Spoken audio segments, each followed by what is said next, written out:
Wabarakatuh. Perkenalkan saya Dewi Andriani. Kali ini saya akan menjelaskan materi tentang bahasa asing. Apa sih itu bahasa asing? Gitu ya. Bahasa asing merupakan perkembangan dari bahasa BCPL yang dikembangkan oleh Martin Richard pada tahun 1967. Kemudian dikembangkan lagi oleh Ken Thompson pada tahun 1970 yang dikenal menjadi bahasa B. Nah, lalu dikembangkan lagi nih oleh Dennis Ritchie pada tahun 1972 yang dikenal dengan bahasa C. Berkembang bahasa C itu adalah C++, lalu ada C, agar atau sub, visual C++. Bahasa C dan bahasa C++ itu tidak jauh berbeda dari aturan penamaan identifiernya, tipe data, aturan penulisannya, itu tidak jauh berbeda. Nah, yang berbeda hanya pada sintaknya. Contohnya, jika kita ingin menampilkan data di layar komputer, kalau pakai bahasa C, itu kita menggunakan perintah printf. Tapi kalau menggunakan C++, itu kita menggunakan cout. Nah, kalau misalkan kita ingin membuat inputan program, nah, kita menggunakan scanf. Tapi kalau misalnya menggunakan C++, itu menggunakan cin. Struktur bahasa C di sini, bahasa C itu terdiri dari header atau aplikasi library. Nah, di sini ada contoh penggalan program sederhana ya. Ada include.stdio.h, ini adalah header dari bahasa C-nya. Headernya ini dia bukan hanya stdio.h, tapi ada conio.h, ada net.h. Ya, digunakannya sesuai sama kebutuhan dari programmernya. Ya, lalu inmain ini adalah fungsi yang akan dijalankan pertama kali. Fungsi inmain ini bukan hanya inmain, tapi kadang ada void main gitu, karena sesuai dengan kebutuhan dari programmernya. Bisa inmain, bisa void main, dan lainnya. Nah, lalu setelah itu masuklah kita ke badan program. Badan program ini adalah untuk menuliskan semua proses yang akan di-running, yang akan diproses saat program dijalankan. Ini isi dari programnya. Di sini saya menuliskan perintah printf, yaitu cetak di layar ya. Dia akan cetak hello world di layar komputer kalian. Di sini return 0 itu adalah mengembalikan nilai 0. Sehingga output dari penggalan program sederhana ini ialah hello world. Oke. Yang berikutnya yaitu macam-macam hidup. Seperti yang saya sudah singgung sebelumnya, yaitu ada stdio.h, ada conio.h, ada met.h. Masing-masing header ini dia memiliki fungsi masing-masing. Seperti stdio.h itu dia mengaktifkan library seperti sintak printf, scanf, titik koma, main itu menggunakan stdio.h. Conio.h itu mengaktifkan library seperti if, else, for, dan lain-lain. Ya. Kalau misalkan kalian ingin membuat sebuah program aritmatik sederhana yang menggunakan operator kayak plus, minus, kali, bagi, itu bisa menggunakan conio.h. Cukup mencantumkan stdio.h dan conio.h.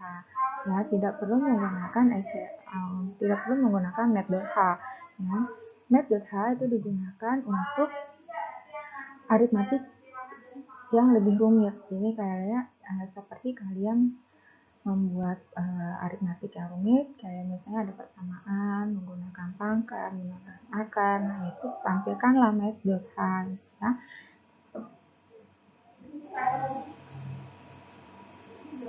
Nah, berikut bahasa pemrograman memiliki reservoir. Reservoir itu adalah kata cadangan ya, tidak terkecuali bahasa C dan memiliki reservoir.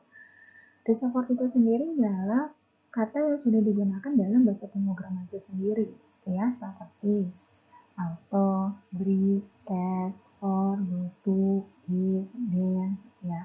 Nah, di dalam bahasa C yang saya beri tanda bintang itu seperti ASM, CPX, Pascal, interrupt, var, itu dia adalah tambahan dari turbo C. Ya. Support ini tidak bisa digunakan sebagai penamaan identifier, variabel atau konstanta, fungsi atau prosedur tidak bisa digunakan, tidak bisa menggunakan kata reservoir ini.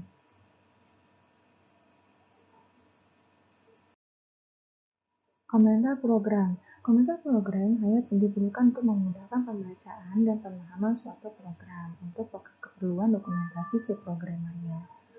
Komentar program tidak diproses di dalam program, ya, itu diabaikan. Ya. Jadi ibaratnya hanya sebagai dokumentasi saja atau memberikan deskripsi, ya. Contohnya di sini ada printf, contoh penggunaan komentar. Di sini saya menulisnya pakai double slash. Ada juga yang menggunakan slash bintang ditutup dengan bintang slash. Perbedaannya apa? Ya, kalau misalnya double slash dia itu komentar yang hanya terdiri dari satu baris saja. Tapi kalau jika kalian ingin membuat komentar yang panjang gitu ya, terdiri dari satu paragraf, kalian tidak bisa menggunakan double slash. Kalian harus menggunakan slash bintang lalu ditutup dengan bintang slash. Sedangkan kalau bintang slash ini dia bisa digunakan jika komentar kalian itu satu baris. Ya, tapi kalau double slash tidak bisa digunakan jika komentar kalian satu paragraf.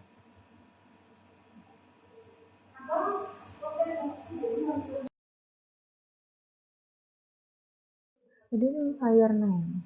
Ya.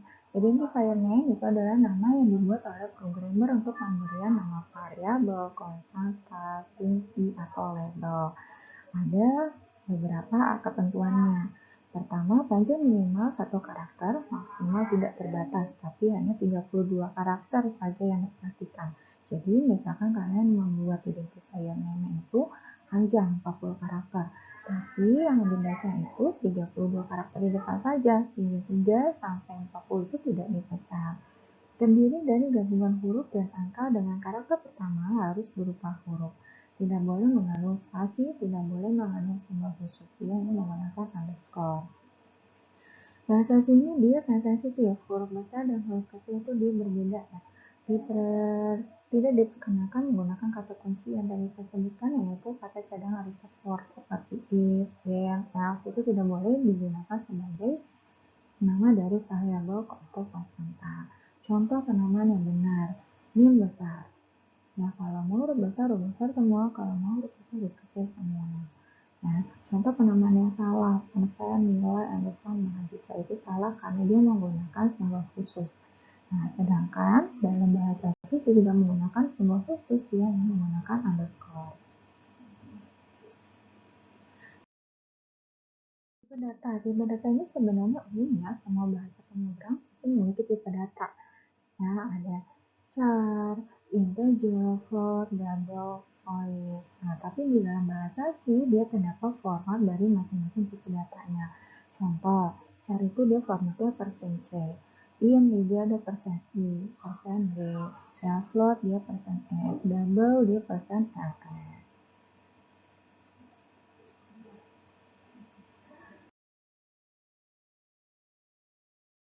Konstanta merupakan suatu nilai yang tidak dapat diubah selama proses program berlangsung. Konstanta nilainya itu tetap, berbeda dengan yang namanya variabel. Variabel nilainya itu berubah selama program berlangsung. Ya, contohnya variabel itu seperti A sama dengan A plus 1. Nilainya itu akan berubah. Nah, kalau misalnya V, itu contohnya V sama dengan 22/7 atau V sama dengan 3,14.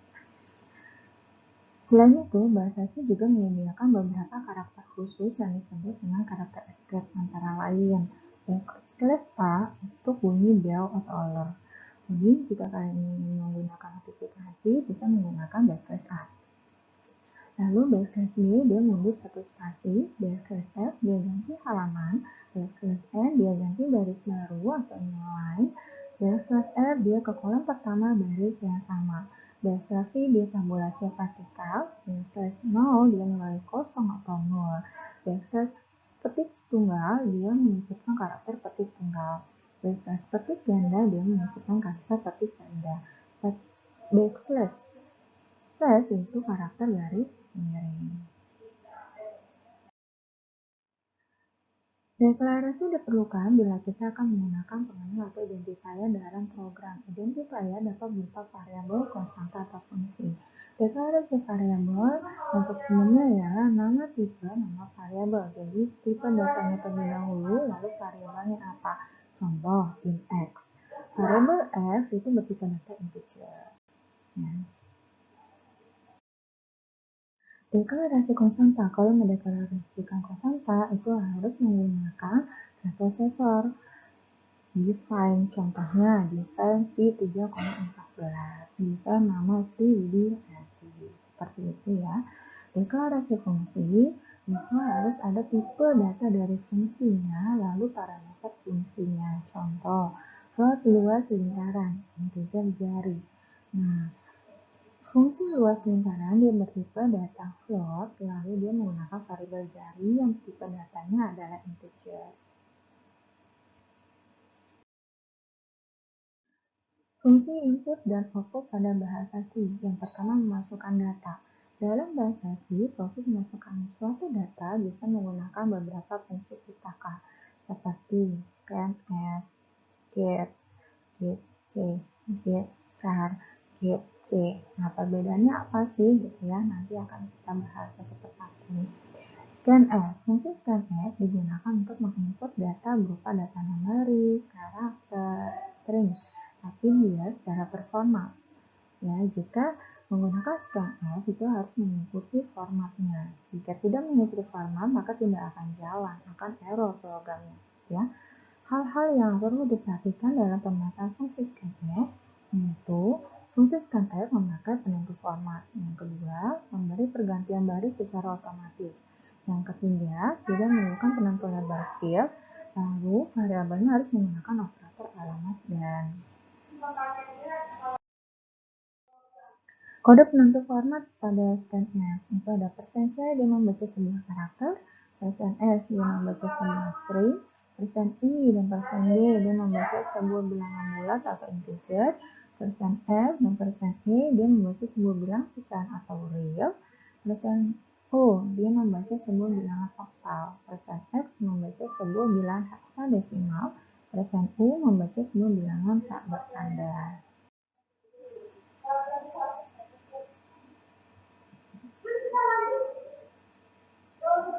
Get. Get digunakan untuk memasukkan data bertipe karakter dan tidak dapat digunakan untuk memasukkan data numerik. Harus diakhiri dengan penekanan tombol enter, kursor secara otomatis akan pindah baris, tidak menggunakan penentu format. Get, getchar, get, getc itu tidak memerlukan penentu format ya. Yang memerlukan penentu format itu hanya scanf saja. Getchar dia itu digunakan membaca data yang bertipe karakter. Get dan getc itu digunakan untuk membaca data karakter juga. Hanya saja, kalau get, karakter yang dimasukkan tidak akan ditampilkan pada layar, sehingga sering digunakan untuk meminta inputan berupa password. Ya, sedangkan pada getc, karakter yang dimasukkan akan ditampilkan pada layar.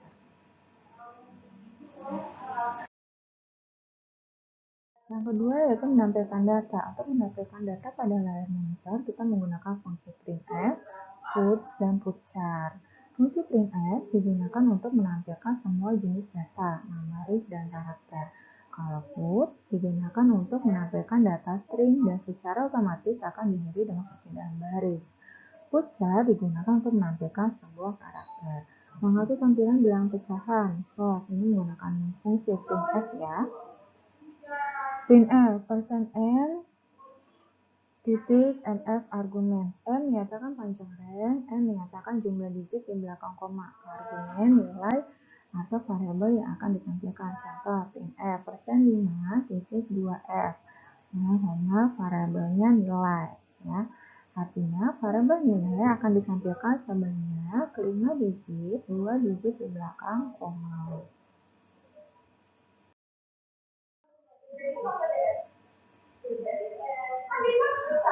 Berikut adalah contoh program bahasa C. Di sini saya menyediakan 4 buah contoh program ya. Yang pertama, kita akan menggunakan fungsi printf dan scanf. Di dalam contoh program pertama, kita menggunakan dua library yaitu stdio.h dan conio.h. Di sini ada satu variabel yaitu name. Tipe datanya adalah char. Yang fungsinya yaitu void name. Nah, di sini tertulis printf masukkan NIM Anda, maka dia akan mencetak di layar masukkan NIM Anda. Lalu kita input nih, gitu ya, NIM-nya berapa. Nah, yang kita inputkan akan masuk ke dalam variabel NIM, karena di sini ada fungsi scanf. Fungsi scanf ini dia fungsinya jika kita ingin input data. Nah, dia akan ngirim apa yang kita isikan ya, ibaratnya value dari variabel tersebut ke dalam variabel yang dituju. Nah, di sini ada NIM, berarti yang kita inputkan masuk ke dalam variabel NIM. Scanf ini dia menggunakan penentu formal, yaitu ada %s, dan NIM. Lalu diakhiri dengan titik koma. Untuk penulisan bahasa C, setiap akhir dari statement ya, atau setiap akhir dari perintah maka harus disertakan titik koma. Kalau tidak, maka akan terjadi error saat kita compile program. Yang berikutnya printf /n, yang Anda masukkan adalah /n. Nah, maksudnya di sini /n, kursornya yang tadinya di samping, maka akan pindah baris, sehingga akan tercetak yang Anda masukkan adalah, lalu baris kedua, NIM sama dengan apa, gitu ya, yang kita inputkan apa. Tapi kalau misalnya tidak menggunakan /n, maka outputnya akan jadi ke samping. Jadi yang Anda masukkan adalah NIM sama dengan, gitu ya. Nah, guess itu adalah membaca karakter. Guess ini biasanya harus digunakan ya, tapi tergantung dengan kebutuhan si programmer itu sendiri. Nah, outputnya yaitu masukkan NIM Anda 1B107476. Yang Anda masukkan adalah NIM sama dengan 1B107476. Nah, ini yang maksud saya tadi. Ini adalah penggunaan dari /n. Tapi kalau tidak menggunakan /n, maka outputnya nanti yang Anda masukkan adalah titik 2. NIM sama dengan 1B107476 dalam satu baris. Gitu ya. Contoh program kedua, ini dia saya menggunakan perintah gets. Nah, gets ini tidak menggunakan penentu format, dia hanya menuliskan nama variabelnya saja, gitu ya. Masih menggunakan dua library, jadi .h dan .h, menggunakan satu variabel yaitu nama. Di sini saya ngasih tahu panjang dari nama itu hanya 20 karakter. Ya, tidak bisa lebih berarti yang hanya dibaca 20 karakter saja. Kalau kurang dari 20 bisa ya, yang penting tidak boleh lebih dari 20 karakter. Printf, masukkan nama Anda. Nah, nanti isian yang dari nama Anda ini akan masuk ke dalam variabel nama. Lalu, hello, nama Anda adalah, kita panggil nih variabel nama, sehingga nanti akan muncul apa yang kita inputkan. Outputnya adalah masukkan nama Anda, Dewi. Hello, nama Anda adalah Dewi. Contoh yang berikutnya yaitu contoh program yang ketiga. Di sini menggunakan gc dan gets. Di sini saya menggunakan dua variabel yaitu huruf 1 dan huruf 2. Tipe datanya adalah char. Yang pertama, masukkan sebuah karakter. Dia akan cetak nih di layar, masukkan sebuah karakter. Lalu di bawahnya huruf 1 sama dengan gc. Nah, jadi apa yang kita masukkan masuk ke dalam huruf 1. Terus cetak lagi, karakter yang Anda masukkan adalah, ya kita panggil nih huruf 1-nya. Lalu printf lagi, masukkan sebuah karakter lagi. Nah, masukkan sebuah karakter lagi, nanti isinya akan masuk ke dalam variabel huruf 2, bukan huruf 1 ya, karena di bawahnya ada fungsi nih. Huruf 2 sama dengan get, ya. Printf, karakter yang Anda masukkan adalah huruf 2. Ya, get yang di sini fungsinya agar semua yang kita masukkan dan kita cetak, yang kita tulis dalam program ini, itu akan tercetak di layar. Jadi get yang terakhir ini fungsinya untuk membaca seluruh karakter yang ada di dalam badan program. Nah, sehingga outputnya masukkan sebuah karakter A. Karakter yang Anda masukkan adalah A. Masukkan sebuah karakter lagi. Nah, saya inputkan D nih, tapi gets itu kan dia ibaratnya seperti kita input password ya, tidak terlihat gitu kan ya. Jadi disembunyikan nih apa yang kita input, tapi saat kita enter dia akan muncul langsung karakter yang dimasukkan adalah D. Nah, seperti itu ya. Contoh yang terakhir itu adalah fungsi puts. Puts ini untuk menampilkan data juga sama seperti printf. Ya, tapi kalau puts ini dia ada perpindahan baris secara otomatis. Ya, di sini menggunakan dua library juga sama. Lalu di sini ada dua variabel, ada umur dan nama. Umur itu integer, nama itu adalah karakter atau char. Panjangnya 20 karakter. Puts, masukkan nama Anda, gets nama. Ya, jadi nanti saat kita inputkan, kalau printf, masukkan nama Anda, kita inputkan di sampingnya, satu baris. Tapi kalau puts, kita inputnya bukan satu baris, ya, tapi baris berikutnya. Jadi masukkan nama Anda, kursor otomatis langsung pindah ke bawah, baru kita ketikkan nama kita siapa. Masukkan nomor Anda.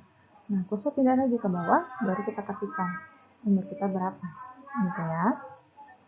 Lalu printf, nama Anda. Panggil nih variabelnya nama. Umur Anda, panggil variabel umur. Just yang terakhir, fungsinya untuk membaca seluruh karakter yang ada di dalam bagian program. Ya, sehingga outputnya, masukkan nama Anda, Dewi. Masukkan umur Anda, 30. Nama Anda, 32 Dewi. Umur Anda, 30.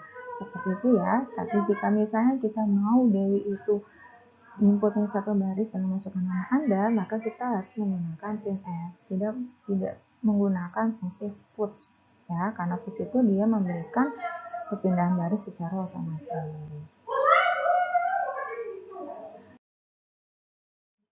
Sekian penjelasan dari saya mengenai materi bahasa C, semoga bermanfaat. Waalaikumsalam warahmatullahi wabarakatuh, dan terima kasih telah menyaksikan presentasi saya mengenai materi bahasa C.